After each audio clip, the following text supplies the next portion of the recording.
I'm Lisa Evers, and this is Street Soldiers. Fox 5 and HOT97 present Street Soldiers with Lisa Evers. You might want to call this a street cinema takeover.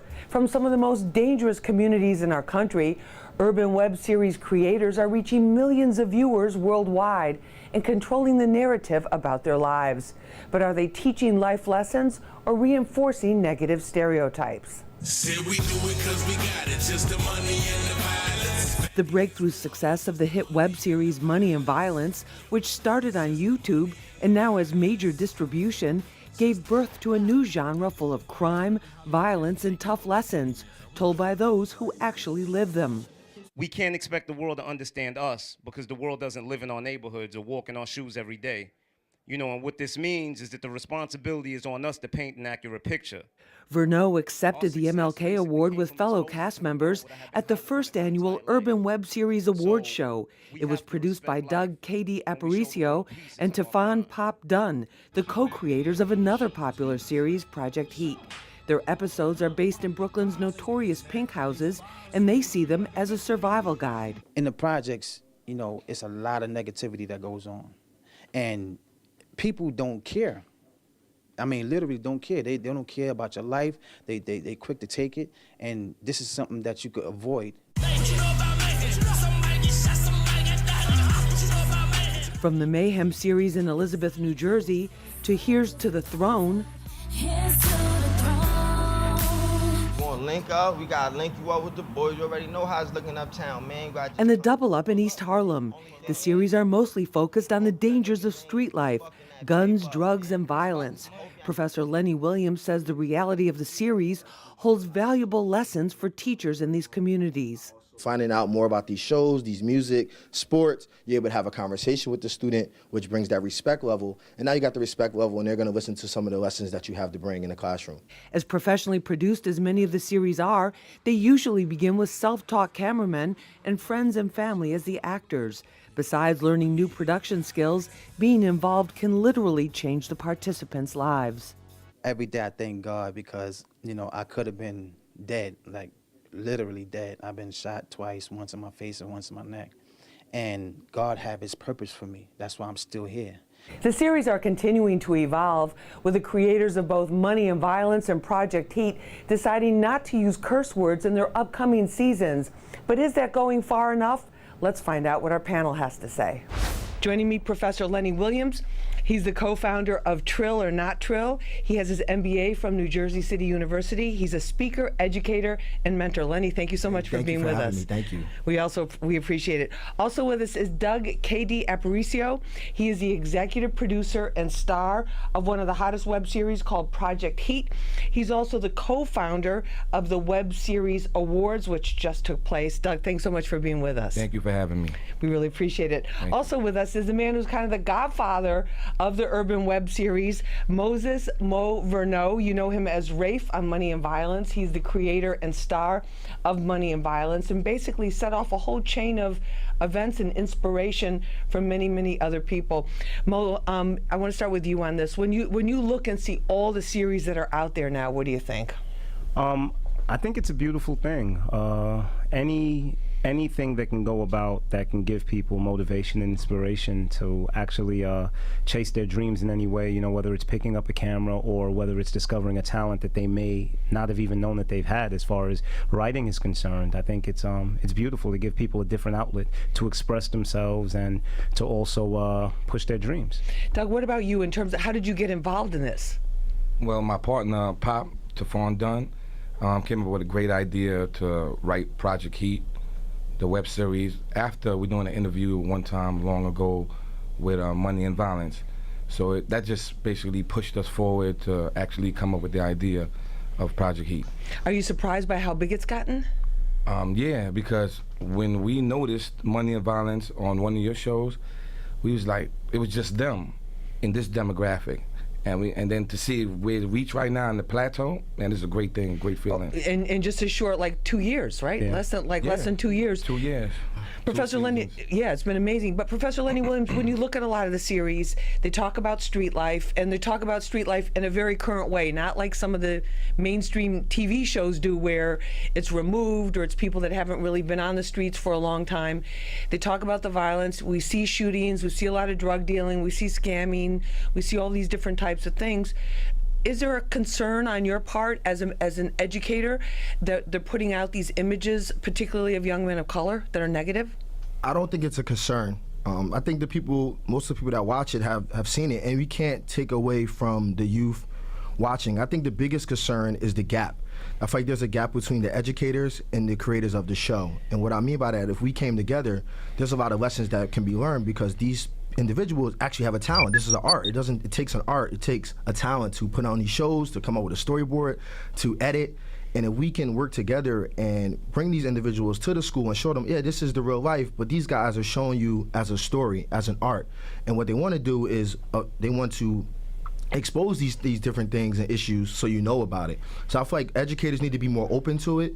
And I feel like the people that are a part of the show, it can only be a stereotype if they're living that life. And to embrace that. Mo, you've said in previous interviews with us here on Street Soldiers and Fox 5 that one of the reasons you wanted to do this was to show the youth that what are the consequences of these actions. Yeah, I wanted to find a way to speak to the youth in their language. I think one of the biggest problems with us actually reaching the youth is actually a respect issue, them feeling that we don't understand them and where they come from. So what I did was find a roundabout way to come to them and speak to them in their language. I do a lot of speaking at detention centers and high schools. I was the guest speaker at graduations at junior high schools, and what I think works about what we're doing is the fact that when I walk in, the kids are so enamored by the character that I play that they're willing to listen to me, and that actually, gives me a bridge to actually reach them that isn't there for those that may come at them in a different way.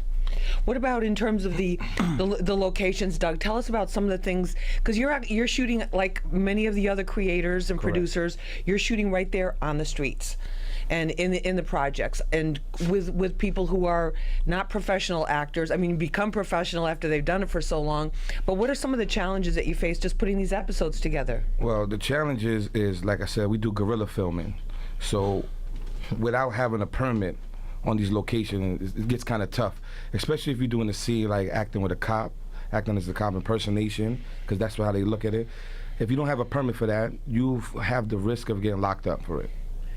So, and have you guys had problems like that when you've been doing the filming? Well, because I had knowledge of it, I kind of avoided myself. Like something like a BB gun, which is a propeller weapon, you can't use that. See, a lot of filmmakers is unaware of that. So if you get a toy gun, is an exception to that, even though it's still you faking it was a weapon. Right. But a propeller gun with BB guns, you will get locked up for it. And I suggest to everybody not to do that. And Mo, you've gone with Money and Violence from basically doing everything yourself to almost a full Hollywood type production. Yeah, we went from doing it amongst the four of us our first season to having a small production crew and being on title our second season to now for the third season we're actually going back and forth and deciding what network we're going to go to because we should be going to cable or to Netflix. So that's got to be exciting. Oh, definitely. More than anything, what's most exciting is just having the larger budget and what's going to be possible because of a larger budget, and how much more depth we're going to be able to include in the story, and how much of a larger audience that we're going to be able to reach. So with that being said, I feel like the responsibility is also on us to make sure that we keep the subject matter as socially conscious as possible, and to keep that message that was always there that made us different. And the authenticity. Correct. Because the authenticity, even when you're transferring into these different platforms, that's got to be a critical factor. Yeah, I mean, at the end of the day, that's what separated Money and Violence from a lot of programming that was on the silver screen. So we never want to lose that authenticity because it is what makes the show the show. Lenny, why do you think the youth respond to this so much? I think I always go by this mentality. The youth always wants, and especially teenagers, they do different what their parents tell them to do, right? And that's why I'm a mentor, and that's why I go out there. Your parents tell you not to watch the show, you're gonna watch the show. I remember when I was younger, the movies for us was Boys in the Hood and Juice, and right. I'd always credit my parents for even to let me allow to watch that, but they were there to let me know, look, this is just movies, this is art, these are the learning lessons within this movie, and so on and so forth. And that's what we have to do as educators. Like I said, again, teachers can't shun away that's working in these neighborhoods from those shows. They need to watch those shows so they understand the conversation between their students in the classroom. This is Street Soldiers. I'm your host, Lisa Evers. We're talking about urban web series, the explosion in their popularity. We'll be back right after this. No N-word at all. No N-word, no cursing, nothing. Let me ask you guys this, in terms of money, because there's a lot of people, I'm going to get right to that, because I know a lot of you watching right now, you want to know about, can you make money with this? How do you make money with this? How do you make money? Well, like I said, merchandising, monetizing your actual videos on YouTube, dollars to the cents, but it works.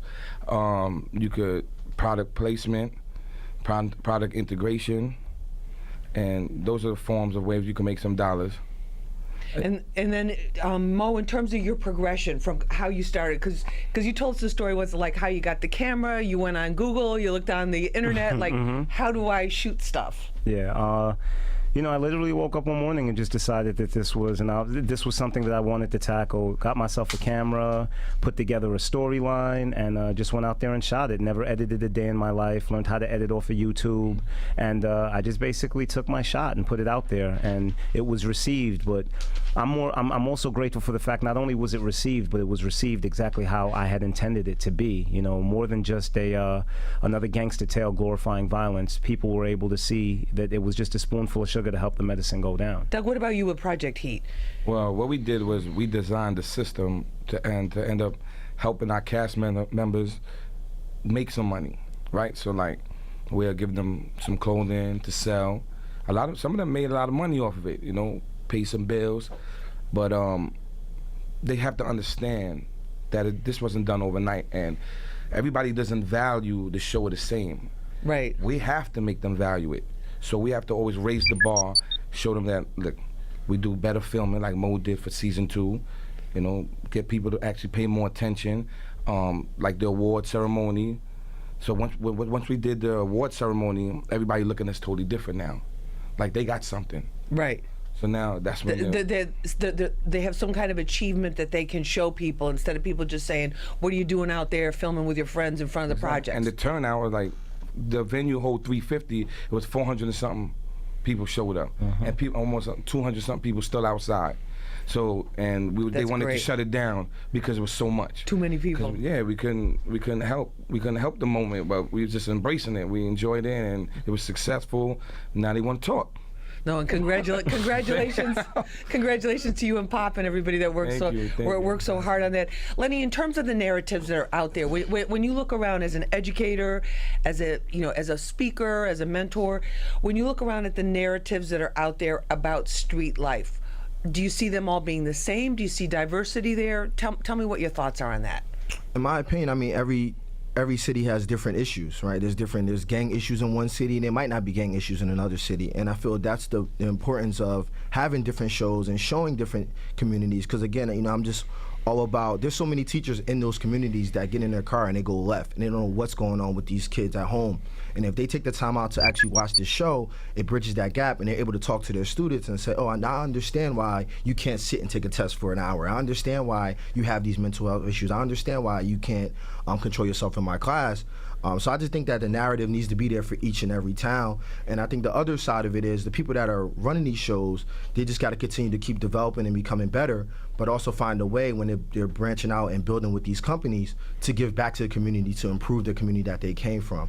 Because yeah, it's great to make money, yeah, it's great for companies to sponsor you, but is the community getting better as well? And I feel like they have that power as leaders, as people paying attention to them at that point to really go back and give back, and everybody can just come together.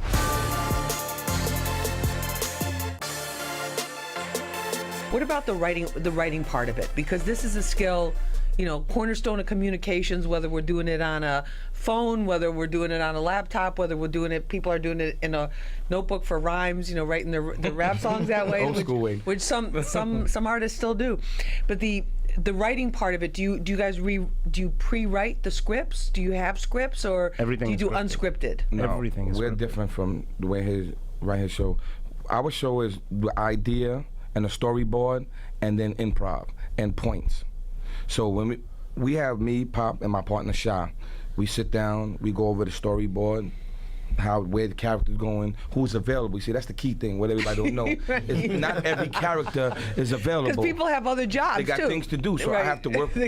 Sometimes I have to create a scene right on the set, but I know how He's got to work, so we I can't. know how the storyboard is going, so I follow my story. Then I said, you could say it in your way to keep it authentic, but I need you to hit these points. Right. So that's why our show sounds so hip and so cool, because they're actually speaking in the way they would speak every day. They're not speaking some kind of Like, they're not dialogue. speaking like me. Right. Like, everybody can't speak like me. So I want you to speak like you, but I need you to say this, that, And hit this that. point in your own and words. end this way and get out of the scene. Mo, what about that in terms of writing the scripts? Are you still doing all the writing? Yeah, everything, like every single word on the show is scripted. You know, every single word. At the end of the day, like, I approach everything strategically. Like, even when I started doing the show, the first thing I did was I sat back and I thought about every single movie that was a blockbuster and what was it that made these movies great, and, you know, came up with everything from quotable lines, funny moments, moments that were memorable, things that people would go to work the next day and talk about. Right. You know, because word of mouth is like the biggest promotion ever. Yeah. So I made sure to implement all of these things and just making it strategic. Like I told everyone, any and everything that you saw in Money and Violence was there for a reason. It wasn't there just 'cause. Or to fill time. Yeah, or to fill time. And I just felt that scripting everything just gave me more control of the world itself. That the show exists in. I totally do agree with Pop, though, because even though it was scripted, a lot of times I would tell the characters, you can still make it your own. You know, say it how you would say it, as long as you basically follow the idea that's in the script. What about in terms of slang? How do you handle, especially as you're transitioning now into these broader platforms? Are there issues with slang, or where they say, oh, you can't really say this, or the cursing, or that type of thing? With me, a large part of having this type of platform is being responsible. So when the second season came and we were doing our table read, I had my 13-year-old daughter in the room with me, and she was sitting on my lap, and we were reading the first 4 episodes, and every time someone used the word bitch, I would cringe. You know, okay. And it made me really think about it, and I'm like, okay, you're not comfortable with this being said in front of your daughter. How about the millions of daughters that are in the room when the show, when people are watching? Exactly. So because of that, I omitted the word from the entire second season. That's so true. You know, and it's not me trying to be perfect, but it's just, if I identify a problem, then I should feel that I should resolve it. No, thank you for doing that. As a woman, Absolutely. thank you for doing that. And like for season 2 for us, like the first season, I noticed that a lot of my cast members use the N-word a lot. I mean, it was that was going to be my next question. Used it too What much. about the N-word? Too much. You hear it on the street. You just walk down to the corner and you're hearing it. It'll make people feel like your vocabulary is very small. Like you don't have no choice of words. Right. So we eliminated it from season 2.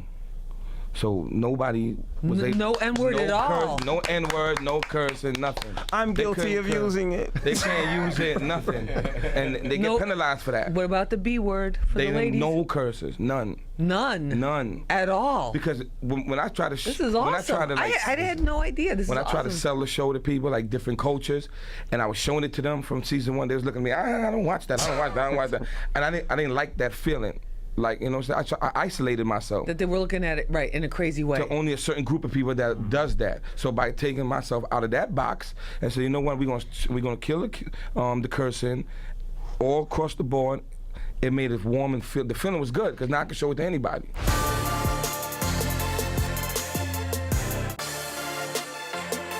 Any final word? I think that one, if you're an educator, if you're a mentor, if you're really helping the youth in these areas, you should get more involved and understand what these shows are all about. Just like we get more involved with music, we get more involved about sports and news, because it sheds a light on some issues and things that we need to find out and fix, but also say, listen, these guys made opportunity out of these shows. Right. So I think that's what's most important. And hopefully we'll open up opportunities and avenues of expression for your students. Absolutely. I want to thank all of you for being with us for this episode of Street Soldiers. I'm Lisa Evers. Remember, use your mind. It's your best weapon. I hope it's your only weapon. And let's push for peace.